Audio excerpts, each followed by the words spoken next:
and that's going to surprise people. Just begun. It's just begun. And therefore, we do think silver will see that zone 60 to 70 this year. Just begun. It's just begun. GDX, for example, or SIL, the silver miner ETF, you go back and look at the 2011 high, look what happened to 2015 collapse, just like gold. Then they built this big, huge, I'm just talking price now. Momentum has already been ahead of this game. Price has built this massive, wide base. For instance, SIL, the silver miner ETF, it's like 10 years wide. You know, of up, down in the same range. We've blown through the top of that. We just broke out over the top of that range. And even just the dimension of the price base, forget our momentum work, which has said this all along, the dimension of the price base added to itself, in other words, a swing move, says you're going to go to the old highs again quickly. Whereas GDX is going well up into the 60, 70 zone. It's now in mid-50s, upper 50s, excuse me. And SIL's going to explode as well. So, you know, the miners are really technically set, both momentum and now with price action, to launch. And it's fresh when you look at the price charts of the miners, looking at the big picture again, that basing pattern. It's only just in the last month or two that they've broken through the top of the base. So people that argue, oh, they got to correct, heck, they just broke out of your price base.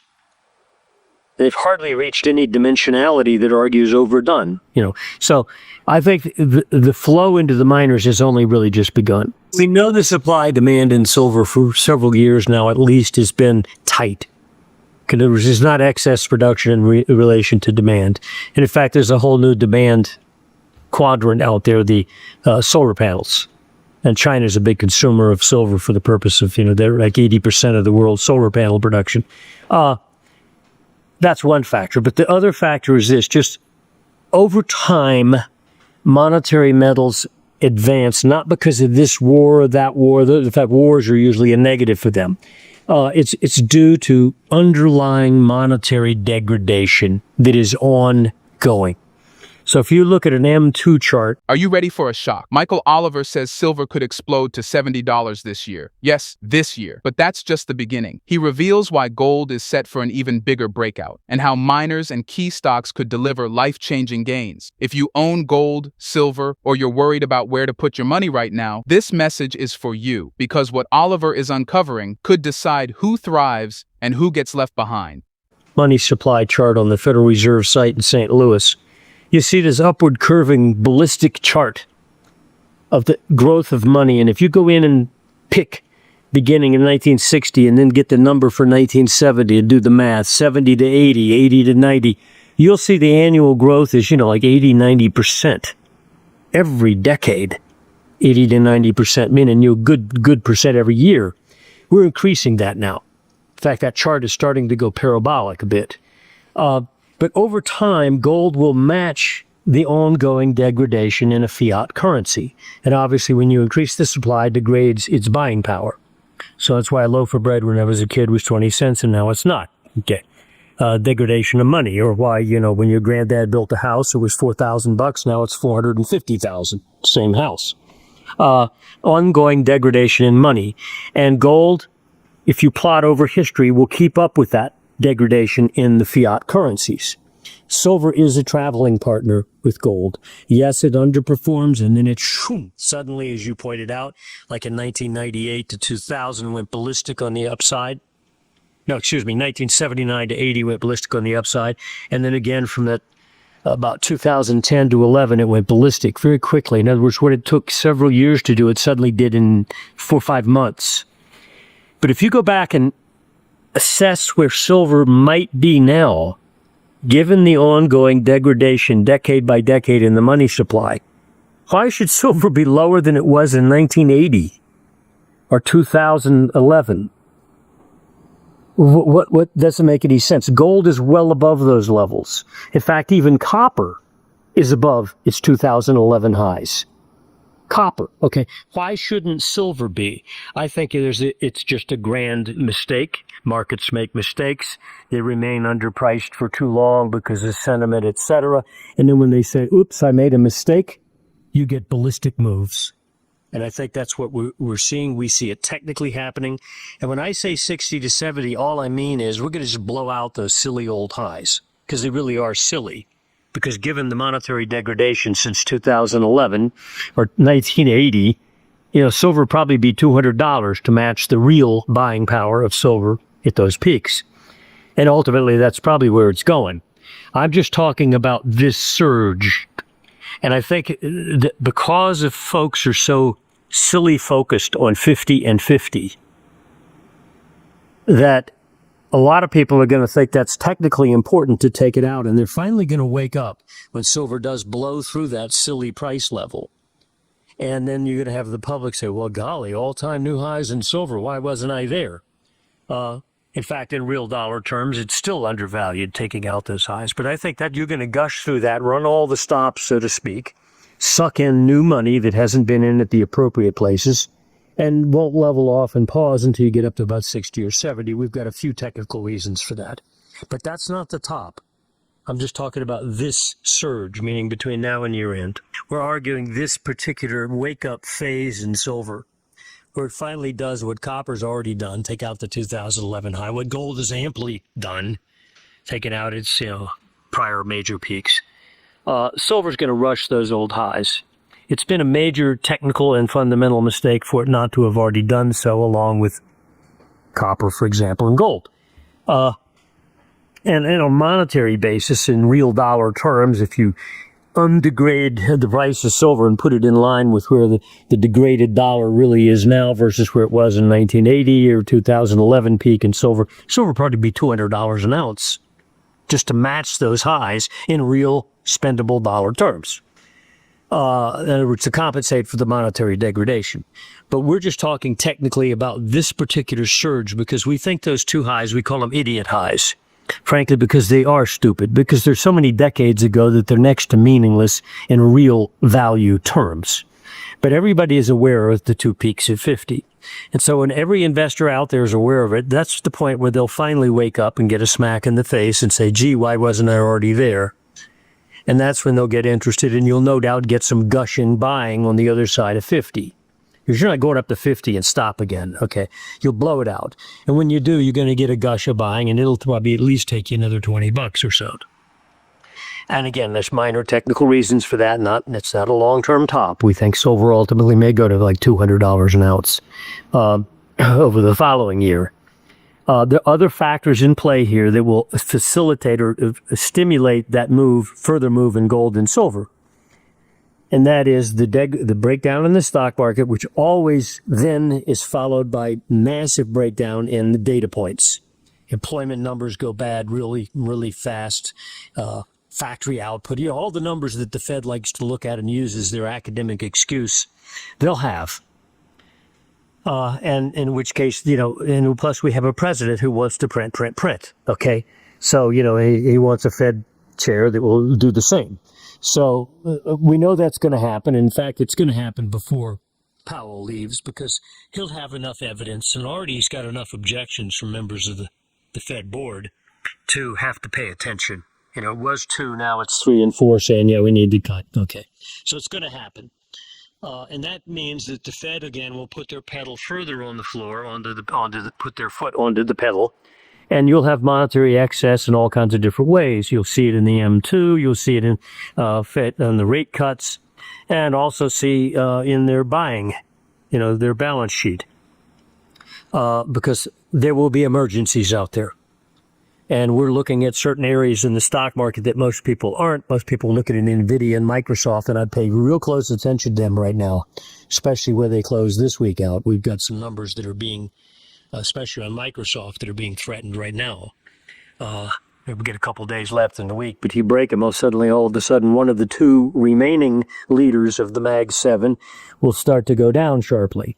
And that's going to surprise people and probably help take the market down. Because in that last break we just had in the S&P a few weeks ago, Microsoft and NVIDIA did not break the same metrics that we saw broken in the S&P and NASDAQ. Now, if they're ready to break down, then all of a sudden, your leadership, even in the Mag 7, is no longer 7. You're now down to 2 or 3. That's it. The other four are not leaders. You compare it to prices they were at the last year, and they're so-so. Anyway, once that happens, that's when the central bank goes full throttle again. And especially if we know Trump's going to pick somebody who's going to go full throttle. And therefore, book it.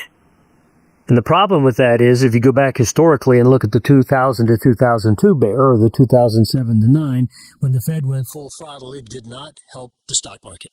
They cut rates all the way down and the stock market imploded anyway. So it did help something else, gold, okay, during those periods of time. So I think that's why we're watching the stock market, because it's a inverse trigger for gold. Yeah, it's congestive for the last 4 weeks, let's say. 39 has been a level that the ever bears keep selling. Probably because it's in front of a big round number called 40, so, hey, let's risk a dime, and so far they're getting a lot of selling done, but not much price sustainability on the downside. It has spiked down to 37.50. Right now, the SEP silver's trading 38.50, and that was earlier this week or last week at the 37.50. So there's no real sell-off in silver, just a pause, okay? The big issue, I think, is what the stock market asset flows. Now, right now, the stock market is so frothy that I can't believe it. It is really frothy. And in fact, a lot of fundamental analysts out there, and I don't read this stuff in depth, but I know where they're coming from. Leadership is gone. In other words, you're down to very narrow leadership within the market that has driven it to a marginal new high. I say marginal, I mean, we're like 4 or 5% above the highs we saw late in 2024, early 2025. Most of the buying was in the just getting back there. Okay. Now, if you look at gold, a lot of people assume that if the stock market goes down and you guys are right, it's going to be a bear market, then gold's going to go down too, right? Well, historically, that's not true. There's so many examples. In fact, I'm going to put together a report today on that issue, going back in time. But if you go back and look at from February, I think it was, I wrote that in February 19th, which is when I think the S&P made its top tick early this year, to April 21st, close to close now, daily close, dropped 16%. Yes, it was more than that intraday highs to intraday lows, but still, it was mid-February to April 21st. Drop hard. What did gold do during that time? Straight up. Okay? It peaked, in fact, on April 21st. There was a peak. Okay? It's the same day S&P made a low. So, okay, the inversion issue didn't work then. Okay. Since then, the stock market has recovered. Therefore, well, if gold should, go down maybe, if you believe that gold is opposite the S&P, which we do. Instead, it held steady. It's been 4 months now where you can draw a line through, upper 3,300s, 3,400. It just goes up and down and up and down. You get the downswings and upswings. In fact, we get the 3,500 again, a few days ago. Top tick again. So they keep selling it there at that big round number. But all this while, S&P went up. I'm going to bet you that when the S&P does start down again and prove, even to the price chart guys, that the recent breakout above the early year highs was false, meaning unsustainable. It was just another new high that didn't go anywhere. Gold will be advancing through the 3,500 and all the way up. In fact, if you look within the gold complex, the monetary metal complex, and look at silver since mid-April, it's gone up. The gold miners, silver miners have gone up, even though gold has just held steady. So this fits with another scenario we have, and that is the asset flows in that area now favor the miners in silver. And therefore, we do think silver will see that zone this year, 60 to 70. Actually, from an investment point of view, if you go back, 4, 5, 6 years, you'll find that silver's gained just about as much as gold. It's been more irregular and there was a period there from those mid-2020 price surge where, gold got up over 2,000 and silver got up to 30 area. that gold went sideways during that next several years, 2021, 22, 23, and into early 24. And silver and the gold and silver miners had a staircasing pullback, overlapping, go down, go up, but net on balance, a pullback. So they underperformed.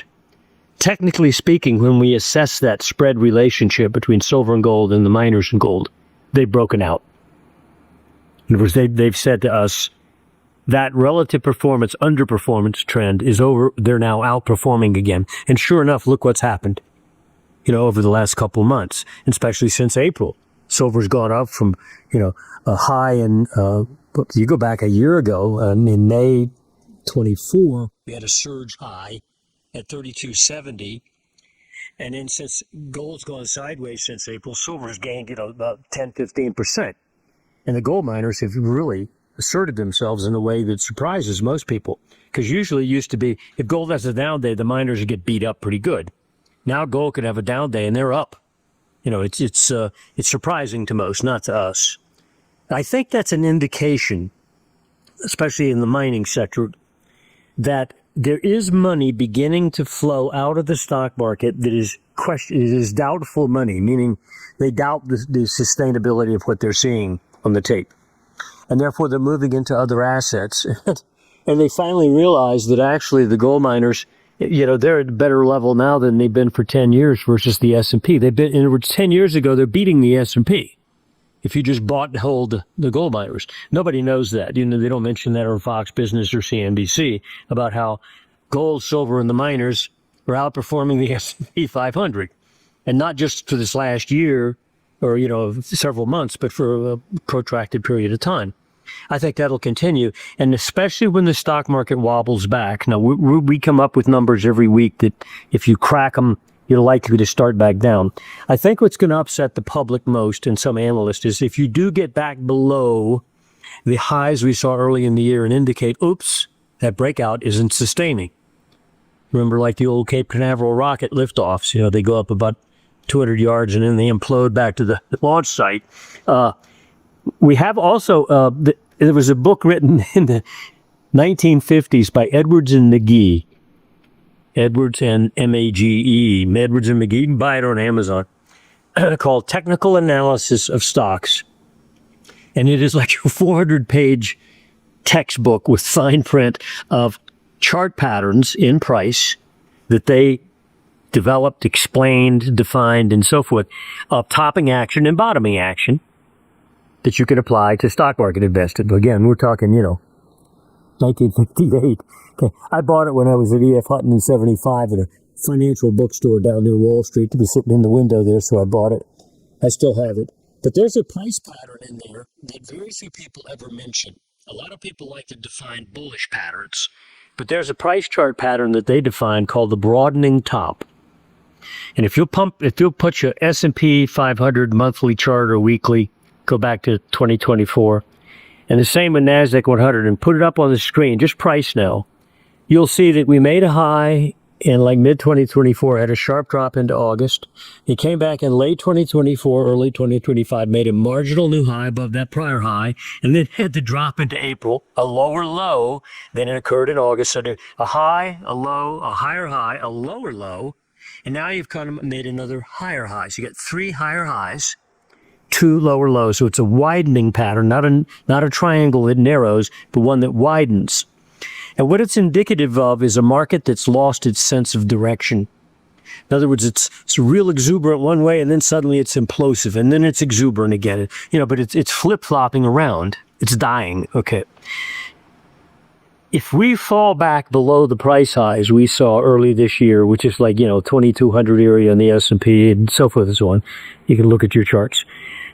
Then the price guys are going to start to say, well, golly, gee, that's, and somebody's going to mention that classic chart pattern to them, the broadening top. And I think that's what we're building in the stock market. And it's a very dangerous pattern because when it's over, it's over.